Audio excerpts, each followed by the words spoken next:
Bonsoir, bienvenue à l'Atelier Librairie, le livre Voyageur animé par Fabienne Roch et moi-même, Bruno Lalonde.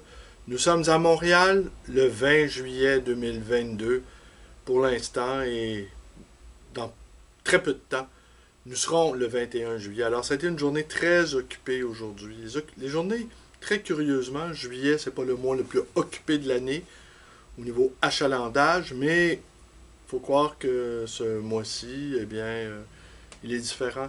Je voulais deux tout petits passages tirés de cet ouvrage de Michel Butor. Michel Butor qui a publié au moins 80 titres, dont beaucoup en collaboration avec des artistes visuels, des plasticiens, et des parfois de tout petits tirages et même quelques livres pauvres. Alors, un exemplaire. Et, et il a noué des liens avec un paquet d'artistes. Il a eu des rapports assez étroits avec le Québec. J'ai quelque part dans mes archives une exposition qu'il avait réalisée en collaboration avec l'Université du Québec à Montréal.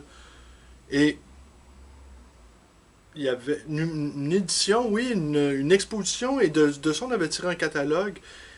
Et dans lequel catalogue, on retrouvait un sachet de pierre ou de sable, mais un sable très granuleux de couleur noire. Alors j'ai ça quelque part, et si ma mémoire est bonne, c'était numéroté. Alors le titre, ah oui, ce qu'on y lit sur la page couverture, c'est un magazine à deux voix, rédigé sous la direction de Lucien Giraudot. C'est publié chez Actes Sud. Alors, il fait le point sur son travail, il fait le point sur l'écriture, et le titre, je le trouve extraordinaire, Pour tourner la page. Parce que on entend deux choses dans cette invitation. Pour tourner la page, ça peut premièrement vouloir dire, eh bien, on passe à autre chose. Et en même temps, une injonction nous est faite de poursuivre notre lecture. Alors, pour tourner la page, pour savoir ce qui va se passer. Alors, d'un côté, on met les choses derrière soi, et de l'autre, on se projette en avant. Alors, dans une sorte de double mouvement.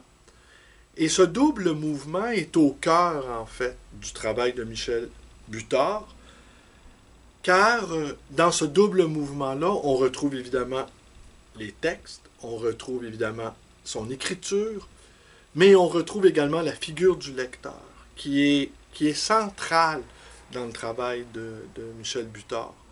Et cette figure du lecteur qui est constamment appelé, qui est constamment mis soit en abîme ou qui est sous-jacente ou qui est presque dans l'infratexte. Alors toujours le lecteur, la lectrice, est embusqué. Il est toujours prêt à bondir sur le texte de Butor. Et cette omniprésence de la présence du lecteur, de la lectrice, est quelque chose à mon sens, de parfaitement fascinant. Alors il fait abondamment, il nous explique aussi dans ce magazine, il nous explique également l'usage qu'il fait de la citation. La citation, c'est comme un fond commun dans lequel tous les auteurs et tous les lecteurs peuvent puiser pour se confectionner son propre texte, pour pouvoir aussi se mettre dans une position, non pas juste d'embuscade, mais de surplomb. Alors on concocte des textes à partir de tous les mots des autres. Et ça aussi, c'est extrêmement intéressant chez lui. Alors, on pourrait dire aussi, il y a tant de choses à dire sur Butor, parce que ça ne sera pas une vidéo de 10-15 minutes qui va épuiser le sujet. D'ailleurs, c'est la deuxième vidéo que je fais depuis cette séquence lazaréenne. c'est-à-dire depuis le 10 février. Alors, je ne vois pas comment elle va s'interrompre, cette séquence, car ben, d'abord, j'en ressens le besoin, et vous êtes quelques-uns, visiblement, à m'écouter. Et ça aussi, j'aurais envie de vous dire, c'est ce qui fait, même si on est un tout petit nombre, et en fait, c'est tout à fait parfait comme ça. J'imagine pas les choses autrement. Et je vous ai raconté que j'avais été un peu légèrement contrarié par des amis qui me veulent du bien, me conseillant d'augmenter ce petit auditoire, ce que je ne souhaite pas, car les écrivains que j'aime, bien souvent, ont eux-mêmes une audience et des tirages absolument réduits à leur plus stricte expression. Alors je reviens, je conclus là-dessus sur la figure du lecteur qui est également une énigme.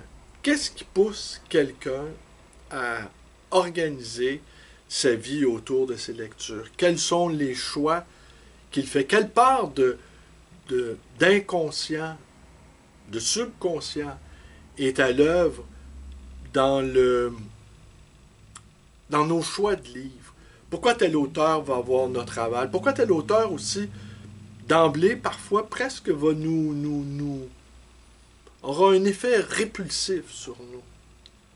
Mais enfin, je vais vous lire ici ce qu'il dit. Ça va être très court ce soir, vu l'heure tardive.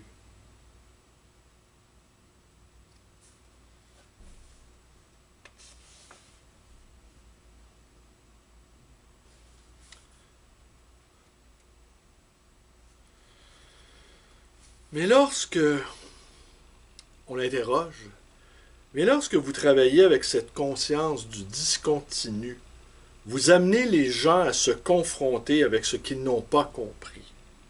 Cet ordre du discontinu serait-il une arme de combat? Sans aucun doute. Mais je crois que le mot combat est trop fort. Parce que dans mes livres, il n'y a pas de visée agressive. C'est une arme de résistance ou de guérilla. Je ne veux pas que mes textes puissent être utilisés comme arme de combat par une propagande ou l'autre. Ils ont leur combat, lié à celui de nous tous. Ils sont des foyers d'insurrection mentale. Ils nourrissent une résistance à un certain nombre de processus dévastateurs que nous subissons. Mais je ne veux pas que ma contre-propagande puisse être utilisée comme instrument de propagande par des mal intentionnés. D'où la nécessité d'un certain nombre de précautions. Pour les militants de telle ou telle cause, j'en ai connu beaucoup, mes textes manquent de tranchants, ne sont pas assez belliqueux. Ils comportent des passages assez durs, des aspects qui, convenablement lus et reçus, peuvent être dévastateurs.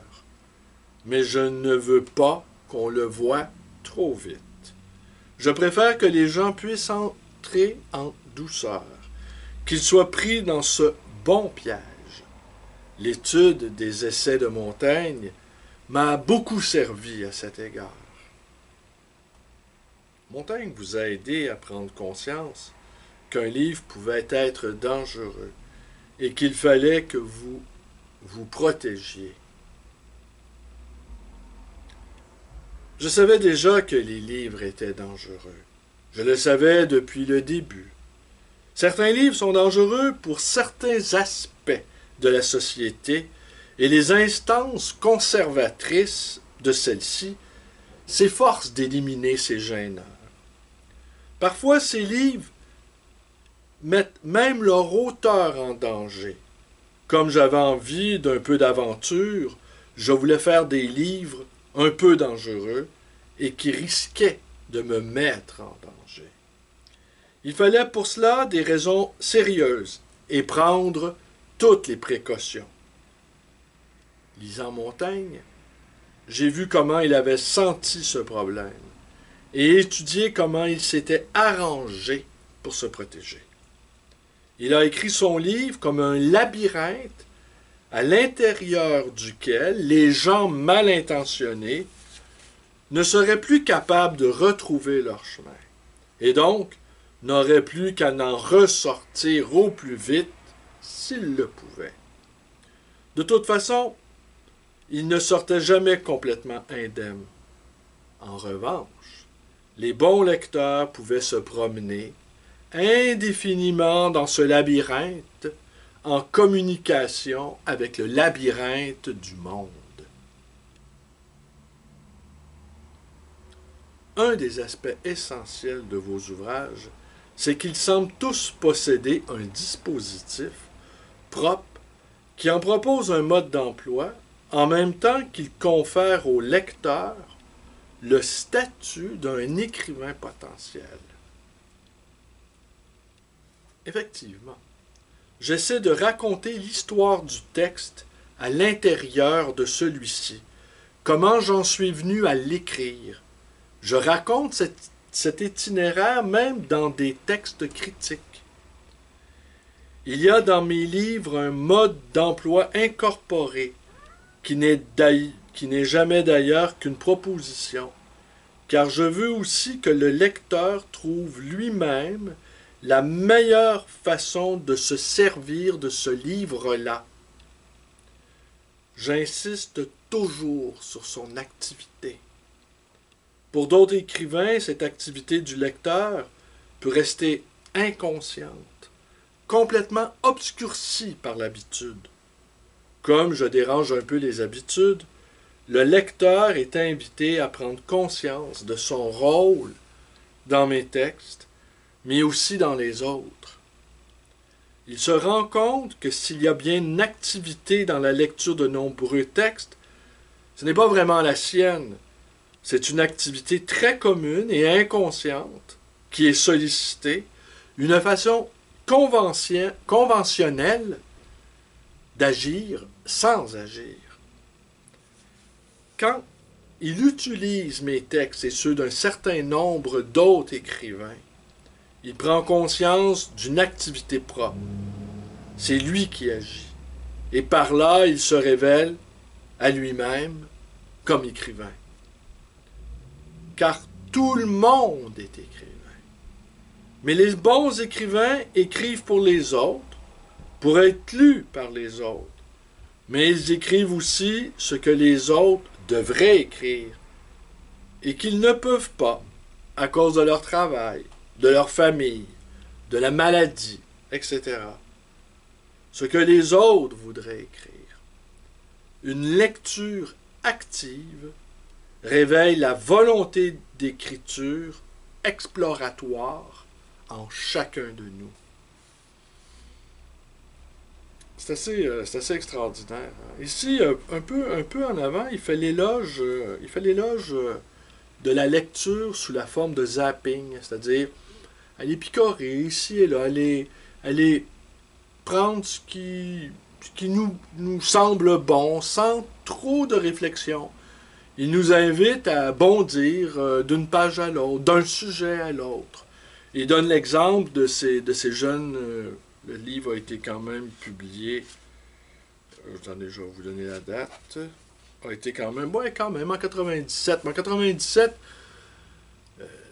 l'usage de l'Internet commençait à se répandre, tandis que l'usage de la télécommande, elle, était déjà fort répandue. Et il avait observé qu'autour de lui, les jeunes personnes ayant grandi avec la manette dans les mains, étaient capables de bondir d'un poste à l'autre et pouvoir suivre quelques émissions en même temps, car certains scénarios de films, par exemple, étaient scriptés. Alors, ils pouvaient savoir que, dans un film policier, par exemple, une course automobile s'était engagée entre la police et les suspects qui venaient de braquer une banque. Le jeune pouvait évaluer que cette course pouvait durer 7-8 minutes et après, l'action reprendrait en fait. Alors donc, il pouvait bondir d'un poste à l'autre et revenir revenir pour voir la suite du film. Alors c'est sûr pour les adultes que nous sommes, cette manière, et on le voit aujourd'hui maintenant, bon, ils ont des portables, ils ont des cellulaires, les jeunes, alors ils font plusieurs activités en même temps, plusieurs activités d'écriture, ils écrivent à leurs amis, ils prennent des photos, ils téléphonent, ils parlent en même temps, donc ils peuvent tout faire ça dans le même mouvement. Alors d'une certaine manière, Michel Butor nous invite à lire comme ça, parce que lisant de cette manière aussi, en faisant des montages de lecture en quelque sorte, le lecteur devient réalisateur. Il réalise ses propres synopsis et il fait des arrangements, des réarrangements qui écrit d'une certaine manière. Voilà. À bondir d'un texte à l'autre, ça ressemble à de l'écriture. Alors il peut y incorporer des citations, et même qui vont venir colorer ou bonifier ou engager ailleurs sa propre création, disparate, composite. Et tant et si bien que moi-même, dans mes propres vidéos, j'en suis venu d'une certaine manière. Je m'en faisais la réflexion avant d'ouvrir mon appareil. Au fond, évidemment, je me filme moi, mon corps, ma voix, le grain de ma voix, ma propre gestuelle. Mais au fond, le fond de l'affaire, c'est que peut-être je filme des mots. Voilà. Je vais développer plus tard cette idée-là, mais réfléchissant avant de vous proposer cette très courte lecture ce soir, je veux dire, au fond, le cœur de mon expérience de vidéaste, serait de filmer des mots. Alors voilà. Pourtant, ça viendrait à l'idée de personne de filmer des mots. Parce que les mots, ça passe par l'oreille, ça passe aussi par les yeux quand on les voit imprimés sur une feuille. Ça passe, mais de les filmer eux-mêmes. Enfin, voilà, c'est tout pour aujourd'hui, c'est tout pour ce soir. Je vous remercie d'être avec moi. Vous connaissez la suite. Je serai parmi vous demain.